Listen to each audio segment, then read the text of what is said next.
santai bareng Wakil Rektor 1 Universitas Subang, Dr. Haji Dede Asigit, SH, MSI. Apa kabar Pak hari ini? Alhamdulillah. Gimana Pak? Kesibukannya hari ini sibuk banget apa sibuk aja? Sibuk biasa ya. Biasa aja. Setiap hari sibuk. Kalau kami kebetulan so sibuk aja Pak. Sebelumnya kami sampaikan terima kasih banyak Bapak atas waktunya di sela-sela kesibukan bisa hadir. Sama ya. Selamat ya. Bisa ada ini acara podcast. Alhamdulillah. Terima kasih atas undangannya. Sebelum kita ke acara ini Pak, kita ngobrol-ngobrol santai dulu. Aku nih kepo banget sama Bapak. Sebelum berkarir di akademis itu, Bapak berkarir di mana dulu? Sebelum ke Universitas Subang. Jadi sebelum kerja tuh mulai jadi tempatkan ya. Dulu tempatannya di Sekolah Tinggi Ilmu Administrasi kan. Tahun 2000 ya. Kemudian sebelum tahun 2000 itu berarti saya lulus dari itu tahun 95 ya. Jadi 5 tahun belum berkali di tahun 2000 diterima di Universitas sekarang itu ya, sebagai dosen tempatkan di SPK Kabupaten Subang di bawah itu. Sebelumnya kami di konsultan dan ABDAL analisis mengenai dampak lingkungan. Jadi selama 5 tahun tidak melakukan profesi lain di Subang dulu sambil cari tugasnya pernah ke Sumatera, Kalimantan, Papua. Nah ini tugas-tugas di bidang konsultan AMDAL ya, baik untuk pembangunan infrastruktur maupun pembangunan nasional di bidang sosial budaya. Banyak sekali berarti apa kota-kota yang telah Bapak kunjungi sampai akhirnya Bapak singgah di Kota Subang dan tahun 2000 lalu masuk ke Universitas Tahun Subang. 2005 Sekolah Tinggi Ilmu Administrasi dan Sekolah Tinggi Teknologi Utama ini ngajar menjadi universitas karena awalnya Pemda ya, pemilik yayasan sekolah ini menginginkan bentuk perguruan tingginya universitas. Kalau sekolah tinggi itu satu bidang ilmu ya. Nah, ilmu ini universitas supaya multidisiplin pendekatannya dan membantu menjadi think tank pembangunan kabupaten Subang. Salah satu yang diminta adalah program studi ilmu komunikasi, ya, komputer di laku pendidikan, ya, kemudian hukum. Karena kan sebelumnya udah ada sekolah tinggi ilmu administrasi yang jadi fakultas ilmu administrasi, sekolah tinggi teknologi yang jadi fakultas teknik. Diminta khusus itu karena pembangunan itu perlu komunikasi dan memberdayakan masyarakat supaya sampai pusat-pusat pembangunan, kemudian mendorong partisipasi dan memberdayakan itu peran ilmu komunikasi di situ kan. Kita bukan artinya tuh waktu itu Pak Hidayat ya. Kalau nonton. Nah, ya Pak ya. Di pendiri tuh beliau tuh luar biasa banget Pak ya. Gitu. Berarti Bapak cukup lama banget ya Pak di Unsur, ikut andil juga ya. Masih kecil ya Pak Ya. Dan sekarang luar biasa kesannya. Gimana nih perasaan Bapak kita universitas tercinta ini Ya. kita sudah. Jadi saya setelah masuk di dosen di Sekolah Tinggi Administrasi, ketuanya tuh dekannya tuh Pak Profesor Yosi kan. Profesor Yosi itu yang menjadi rektor yang pertama ya, rektor musuh. Waktu itu cuma satu program studi. Nah saya ini bisa itu ditugaskan untuk menambah program studi. Tadinya hanya administrasi negara saja. Karena untuk niat pembangunan itu ada program studi administrasi bisnis dan administrasi keuangan sesuai permintaan dari pemerintah daerah. Dibuatlah jadi 3 program studi. Kemudian karena ingin jadi zona industri, Pak Bupati Wayan itu menginginkan di Subang itu ada politeknik atau sekolah teknik. bisnisnya saya ditugaskan juga selain menambah program studi daring, menambah sekolah tinggi bidang teknik. Nah, jadi saya juga tugasnya termasuk lesson advisor-nya untuk membuat sekolah tinggi teknologi. Saya ikut membidani lah, ikut hasil gitu. Akhirnya kemudian tahun 2005 di merger menjadi universitas. Berarti berdirinya Unsur ini tahun 2005. Saya ikut sejak SMA, sejak SMP sampai alhamdulillah sampai sekarang. Makanya dari umur itu saya kayaknya belum bisa happy ya kalau belum maju sebetulnya. Jadi mungkin tanggung ya karena saya ikut membidani, ikut merintis, saya harus sampai khususnya menjadi kebutuhan. Alhamdulillah sekarang udah akreditasi baik sekali. Ya kalau akreditasi universitas itu harus sampai akreditasi dulu. Mudah-mudahan masih ada umur. Saya tertarik dengan Pak. Pemerintah itu meminta ada fakultas komunikasi untuk menyampaikan pesan pembangunan. Kalau menurut Bapak sendiri, bagaimana peran komunikasi dalam membentuk budaya akademik yang sehat di lingkungan universitas Bapak? Nah, jelas ya, jadi budaya akademik itu intinya adalah akademik atmosfer ya. Jadi atmosfer akademik tumbuh di lingkungan, kemudian menjadi budaya. Budaya itu bisa berupa pertama mindsetnya, ya, kedua perilakunya, ya, kemudian yang ketiga nilai, ya, membentuk nilai. Nah, semua proses itu jelas intinya adalah bagaimana mengkomunikasikan supaya di lingkungan ini dari berbagai fakultas, berbagai studi, kemudian interaksinya itu antar sivitas akademika ya. Sivitas akademika itu meliputi dosen dan mahasiswa dan pimpinan fakultas. Nah, untuk menumbuhkan ini perlu keterampilan komunikasi yang baik ya. Jadi literasi komunikasi. Nah, oleh karena itu, kenapa saya baru mengerti kalau waktu itu ini menginginkan untuk fakultas komunikasi ya. Selain untuk membentuk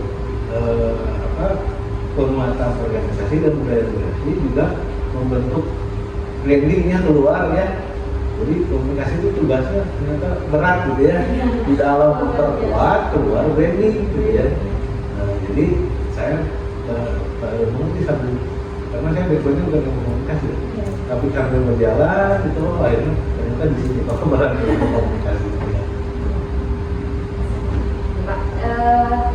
Kalau menurut Bapak itu, bagaimana Bapak menilai peran media internal kampus seperti website, buletin, atau akun resmi sosial media dalam mendukung komunikasi yang berkualitas? Apalagi sekarang di era teknologi, Ya. eranya gitu. Ya, sebetulnya itu media digital ya di kampus media internal.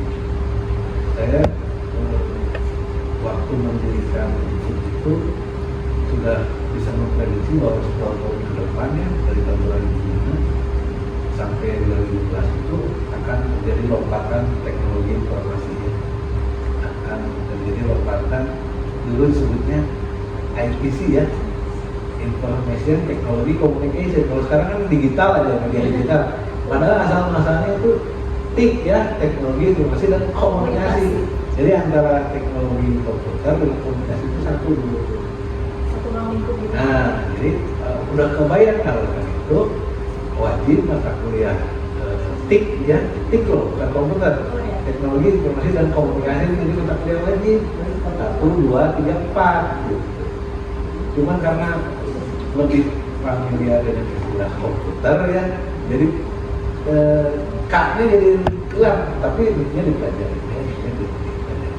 Nah, belajar dari itu, maka media-media itu dibuat ya, sejak awal berdirinya Unsur memperkenalkan pertama ada internet di Subang itu di Unsur. Luar biasa. Iya, ya.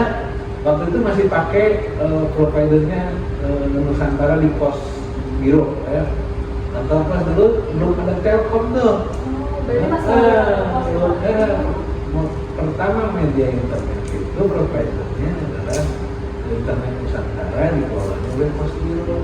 Pelanggan pertama adalah Unsur. Yang lain belum punya dong, belum main internet, Unsur udah punya. Udah wajib banget dari Berarti ya tahun 2005 loh itu. Saat Posbironya udah dipamerkan internet. Tahun 2005 udah dipamerkan.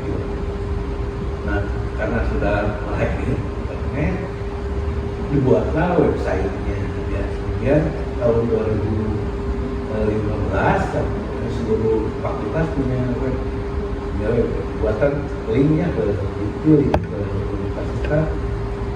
Jadi itu perannya sangat penting, apalagi sekarang kayak media digital.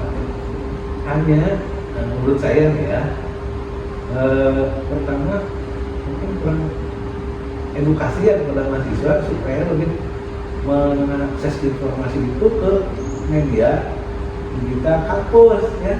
Jadi kebanyakan masih percaya ke WA blasting gitu ya. Tidak, ini saya kan komunikasi ada kuliah umum apa, ada kurikulum apa, dosen lalu di mana, nomor apa itu kan harusnya di web komunikasi kan. Ini mahasiswa enggak, nanya ke teknik, nanya ke satpam, kan kurang bagus itu ya. Harusnya mungkin kurang edukasi dari awal ya sejak masuk.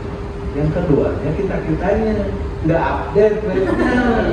Dan dia tidak informatif loh, itu-gitu aja gitu ya. Harusnya menarik kan sehingga orang tertarik untuk akses.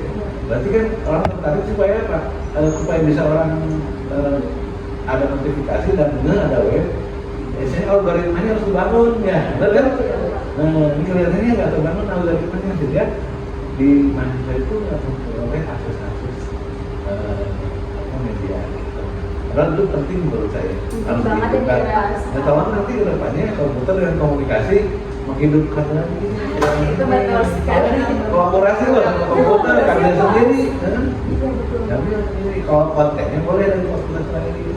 Tapi medianya harus kolaborasi antara komunikasi, saling menjalin. Kita kerja sama, ayo kalau mudah. Lalu sebagai pimpinan Pak, bagaimana pandangan Bapak terhadap peran Vkom dalam memajukan reputasi dan citra dari Universitas Subang? Jadi Vkom ini waktu berdiri ya, jumlah mahasiswa terbanyak nomor 2. Wah, favorit banget dari dulu ya Pak. Nomor 1 ya, kedua Vkom, ketiga hukum, keempat komputer, ya, kemudian ke-5 teknik, ya, ke-6 pendidikan, 7 agro-reklam, ya, pertanian. Jadi dari pertama selama 5 tahun pertama itu di ranking 2. Catat teman-teman. Begitu tahun ke-6-7 udah mulai komputer penggemarnya meningkat, bergeser tuh jadi nomor 3 komputer. Jadi alhamdulillah sampai sekarang bertahan ya, nomor 1 administrasi ya, kedua komputer, juga komunikasi. Jadi di sini berarti ada 3 fakultas yang menciptakan branding ya, branding. Kemudian yang kedua, 5 tahun pertama presiden BEM-nya semua dari ilmu komunikasi ya. Bapak masih ingat nih. Ya. Yang pertama Niko kan, Lukman itu yang jadi itu sekarang.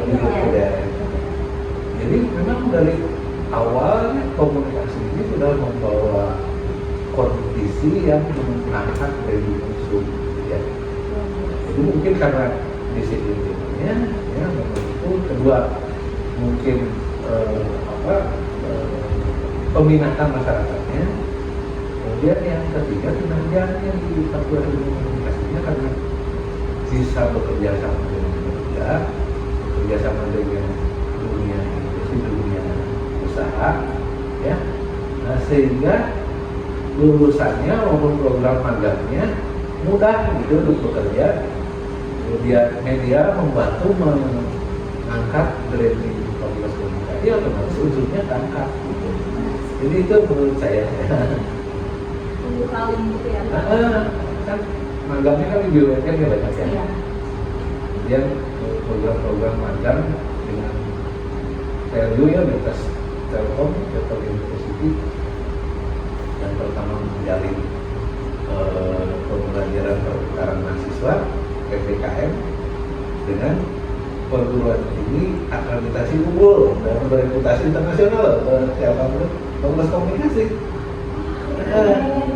PPKM kerjasama pertukaran mahasiswanya karena pertukaran mata kuliah, jadi mahasiswa di sini kuliah ke sana, mahasiswa sana kuliah ke sini. Padahal tadinya unsur itu diasuh oleh Telkom untuk penjaminan mutu sampai akreditasi gitu. Nah sekarang malah jadi bermitra akhirnya jadi berkeluarga ya Pak. jadi biar semakin mutunya kita punya mutunya beritanya adalah Telkom. Ada jasa itu standar ini kita Telkom sekarang ada Telkom University udah akreditasi unggul dan berstandar Telkom. Jadi itu komunikasi oke lah. Komunikasi. Oke Bapak, untuk visi jangka panjang Unsur dalam mencetak lulusan Vkom yang mampu bersaing di dunia kerja dan industri kreatif itu bagaimana visi panjang? Jadi kalau visi Unsurnya adalah kita punya mata kuliah karakter unggul ya, yang akan bisa menambah kecerdasan soft skill ya, dan soft skill yang lulusnya itu akan mampu berkompetisi. Tapi khusus Vkom ya, Vkom itu yang paling rutin update kurikulum ya, tiap 4 tahun ya, dan rutin itu workshopnya ya, sehingga tidak pernah ketinggalan tuh ya. Apalagi sekarang udah ke transformasi digital, program studi itu konsentrasinya komunikasi udah sesuai dengan kebutuhan pasar ya, yaitu media digital dan digital marketingnya di komunikasi pertanian. Sehingga lulusan Vkom itu insya Allah mempunyai kualitas selain punya karakter unggul menurut pola ilmiah School of Technology dan Musuh Masagi ya, juga punya kompetensi komunikasi yang berbasis transformasi digital sesuai kebutuhan era nomor ya. Di komputer literasi komputer itu akan menjadi bagian dari mahasiswa komunikasi. Jadi komunikasi nggak bisa skillnya atau komunikasinya tidak bisa melepaskan dari literasi komunikasi. Dan yakin ya, lulusan komunikasi itu tidak akan perlu karena ada skill ya, skill yang tidak perlu jadi pegawai, bisa sendiri ya, bisa jadi konsultan komunikasi, bisa jadi jurnalis, bisa jadi public relation officer ya, bisa menjadi tenaga pemberdayaan, bisa tenaga penyuluh, bisa. Jadi skillnya jelas gitu ya, keterampilannya jelas, kompetensinya jelas, sehingga life skillnya untuk hidup insya Allah aman gitu ya. Tidak perlu jadi pegawai gitu ya, dan kalau jadi pegawai pasti berhasil ya. Sudah ada ini teman-teman dari Pak Wakil Rektor 1, boleh ya teman-teman kalau lulusan Vkom itu tidak akan menganggur. Di bidang karir sangat luas banget ya Pak. Ya. Ya luas ya, banyak cuma Apalagi kami ditambah dengan skill literasi IT digital ya. Iya. Digital itu jadi misalnya bisa menjalankan podcast aja bisa mendatangkan uang. Kemudian menjadi konsultan digital marketing, membantu UMKM wisata mempromosikan wisatanya. Di Subang itu kan potensinya wisata ya, wisata sama produk kulinernya ya, itu akan maju ya kalau didukung dengan keterampilan digital marketing. Ini bagian ilmu komunikasi ini membantu ya, pasti banyak kalau pekerjaannya banyak.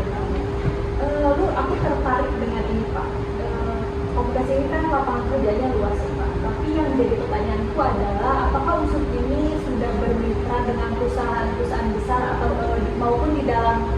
Kabupaten Subang ataupun di luar? Jadi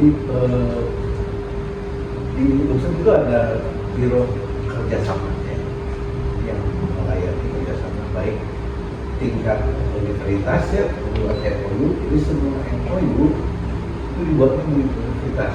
Nah, sampai hari ini kita sudah memiliki 100 MOU ya dengan dunia usaha, dunia industri, dan instansi pemerintah, BUMN, BUMD ya. Terus semua sudah tercover ya MOU-nya. Bahkan kemarin juga dengan program magang di Taiwan dan di Jepang ya. Sampai luar negeri juga? Luar negeri ya. Dan dengan perguruan tinggi luar negeri juga sudah ada yang kayu dengan di Malaysia. Malaysia. Malaysia sudah ada bersama beliau riset untuk outreach ya, pengabdian masyarakat. Ya. Jadi kita sudah ada di sana itu MOU-nya. Nanti MOA-nya dieksekusinya dari fakultas. MOU kan memorandum of understanding, MOA memorandum of agreement. Nanti fakultas komunikasinya udah lebih dari 20 MOA-nya dengan TELU, dengan dana ya, dengan dana, pusat-pusat banyak itu komunikasi paling banyak lah di antara fakultas yang lain. Kayaknya program magangnya banyak kan? Iya. Program magangnya karena punya MOA. Nanti kalau yang detail lagi MOI yang Memorandum of Implementation ya, itu biasanya elektronik, misalnya praktikumnya, program magangnya ya, program tugas akhir gitu ya, begitu lagi. Itu jadi kerjasamanya harus berjalan. Kalau usul sudah bisa. Semuanya tersalurkan ya Pak, semuanya sudah dipersiapkan Ya. untuk Bahkan sekarang mau dipertajam program magang dan diusahakan magang itu nanti direkrut. Jadi MOA-nya mau dipertajam, tidak hanya magang, tapi magang juga nanti kalau berhasil kan kebanyakan dari komunikasi itu udah magang langsung lulus direkrut ya, Iya, jadi magang iya. beberapa orang. Nah saya ingin gitu supaya jadi promosi daya tarik mahasiswa. Oh kalau kuliah di UNSUR, magangnya dipikirin, kerjanya dipikirin gitu. Tidak usah nyari-nyari lagi gitu. Saya ingin sampai ke sana. semuanya dipersiapkan ya Dipersiapkan. dengan matang ya. Lalu apa harapan Bapak terhadap generasi mahasiswa Universitas Subang, khususnya dari Vkom, dalam menciptakan komunikasi yang lebih sehat dan kolaboratif di masa depan? Jadi karena mahasiswa kan sekarang programnya MBKM ya, Iya. kampus merdeka yang sekarang disempurnakan oleh Menteri yang baru, kampus merdeka. Nah kalau bisa mahasiswa itu jangan hanya belajar mengandalkan dari perkuliahan dalam mereka ya. Jadi pembelajaran mandirinya ditingkatkan, kemudian pembelajaran OBE-nya kan ya, campus education, di mana mahasiswa itu harus lebih aktifnya, student center learning, fokus belajarnya ada di mahasiswa. Jadi mahasiswa itu yang subjek belajarnya, pusat belajarnya. Nah selama ini kan mahasiswa hanya tergantung kuliah dari dosen ya, nanti dia apalin ya begitu. Di pusat belajar itu ada di mahasiswa. Jadi fungsi dosen itu memberi materi kan 30%, 70%-nya harus mahasiswa dengan model student center learning. Nah, model pembelajarannya mengikuti kurikulum berbasis OBE. OBE itu outcome based education. Biasanya model pembelajaran mandirinya berupa pembelajaran problem solving, pembelajaran berbasis proyek, dan pembelajaran yang merangsang inovasi ya, supaya mahasiswa punya kemampuan high order thinking ya. High order thinking itu kan kemampuan berpikir kritis, kemampuan berpikir inovatif, kemampuan berpikir problem solving. Nah, saya mengharapkan proses komunikasi itu perpanjang pembelajaran high order thinking, jangan mengandalkan dari budaya presiden. Bisa boleh karena di bukunya kan saya harus mengeksplor sendiri. Kalau udah ini komunikasi udah ya bisa leading video kan. Jadi saya mengharapkan seperti itu. Yang aktif ya di organisasi, karena soft skill itu nggak bisa dipelajari setelah harus dari experience ya. Experience selama berorganisasi.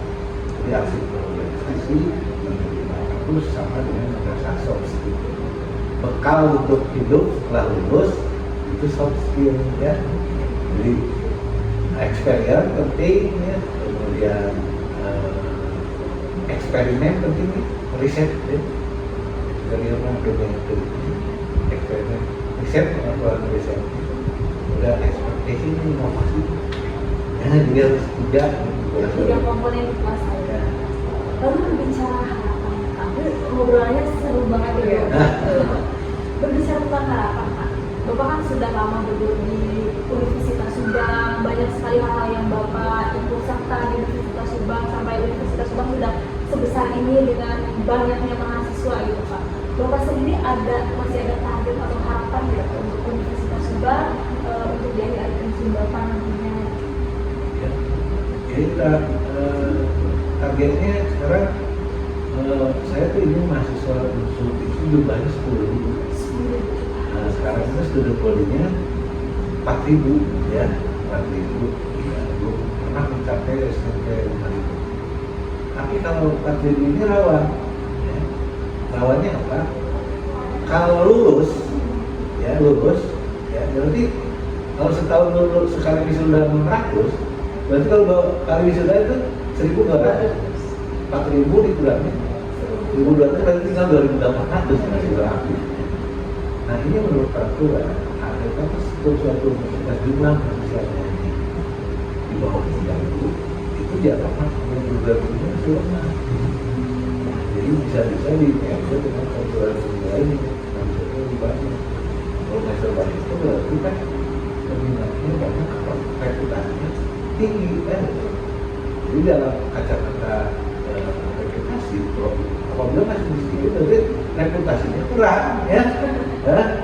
Kepercayaannya kan kurang. Nah, oleh karena itu kita tetap meningkatkan reputasi dengan cara meningkatkan prestasi mahasiswa dan kualitas lulusan. Mereka harus berprestasi dia meningkatkan kualitas proses pembelajarannya. Juga proses ini jadi target saya ya sebelum mengakhiri tugas saya inginnya mahasiswa sudah dapat 50 gitu supaya aman gitu ya, dan akreditasinya semua udah di sekarang masih ada yang saya tidak ini kalau tugas tahun ini baru kalau udah nah kami jangka panjangnya sesuai dengan rencana pengembangan dan registrasi tempat kalau itu mau menuju ke akreditasi belum awal. Nah ngomong kalau gitu kayak gak usah repot-repot lagi gak sih kalau misalkan mau masuk unsur itu Udah ada reviewnya ya, iya, dari langsung dari pakai rekor dari akreditasinya apa lagi gitu. Persiapan kerjanya semuanya sudah dirincikan oleh universitas, dibagi oleh fakultas gitu, betul ya Pak ya? Semuanya dipersiapkan oleh Universitas Subang, jadi teman-teman gak usah ragu kalau habis lulus harus kemana, pastinya harus ke Universitas Subang. Itu Mas lagi. Akhir nih Pak, akhir sesi, semoga kita nanti bisa ketemu lagi di sesi lagi. Tolong Bapak berikan kata-kata untuk teman-teman mahasiswa dan orang-orang yang menonton. ya. Jadi prinsip pembelajaran itu ya dalam filosofi unsur masaki harus mengikuti kecerdasan intelektual, kecerdasan spiritual, kecerdasan emosional dan kecerdasan komunikasi. Yang tercermin dalam budaya unsur masaki itu bagaimana keluarganya ya, kemudian timbangan budayanya dan ancangnya dia. Dan yang filosofi belajarnya sama seperti yang diinginkan dalam prinsip kurikulum kampus merdeka maupun kampus berdampak ya, sesuai ajaran dari Ki Hajar Dewantara. Semua orang adalah guru, semua tempat adalah kampus. Terima kasih. Assalamualaikum warahmatullahi wabarakatuh. Waalaikumsalam warahmatullahi wabarakatuh. Terima kasih semuanya.